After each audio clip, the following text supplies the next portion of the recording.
But these arms, really, the illicit ones, what are the sources of it coming into the country? Because we've seen some conflicts in this country, and like I said, referring to this particular incident and the kinds of weapons that are retrieved. And we've heard experts talk about the kinds of weapons that are used in these conflicts, chieftaincy conflicts, and then also other conflicts that we've witnessed in this country. Where really do these guns come from? Thank you very much. Where do these guns come from?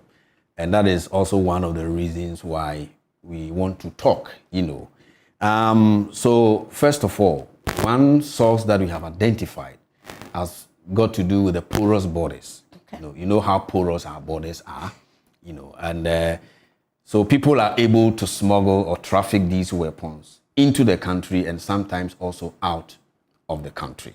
So that is something that is really a border and a concern. Sometimes too, they get into the country through our ports, all right? Some people are able to hide them in all kinds of things, and they manage to bring them into the country. And those people, I'm sure probably they are thinking that we are just doing business. They are just looking at the monetary aspect. But we should consider the security and the danger aspect of what we are doing. The weapon that you have brought into the country, you don't even know which people the weapons will fall into their hands and the kind of things they can use their weapons for. All right. So I am using this platform to appeal to our brothers, our uncles, our fathers who are into this business of supplying these weapons to people in the name of self-protection, that we should all be circumspect about the whole thing. All right. Because the weapon you are giving to somebody today will cause havoc to you tomorrow. So we realize that the borders, because of the porous nature of our borders, that is one source of these illicit weapons. Now, again, we also realize that our blacksmiths, they also have learned, with time, how to produce these weapons. And some of them do that underground because per the law, it's a crime. And so if you do it and the police get you, they will arrest you. But interestingly, with overtime, they have also learned, how to make sure that they beat the system.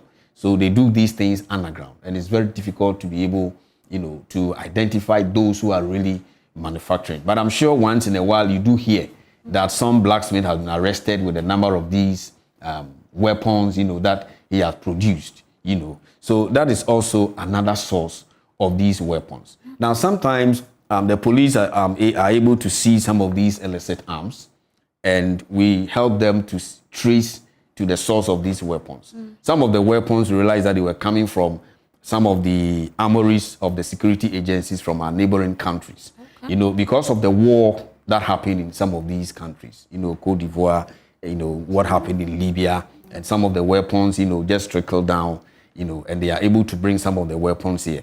And per the ECOWAS Convention on Small Arms and Light Weapons, all member states are supposed to mark, their weapons, all right? And because some of these neighboring countries have marked these weapons, when they come into the country and the police sees it and we go to do the tracing, then we see the marking, then immediately we know these weapons are coming from, these countries. Yeah, so sometimes that is how they manage to get some of these weapons into the country.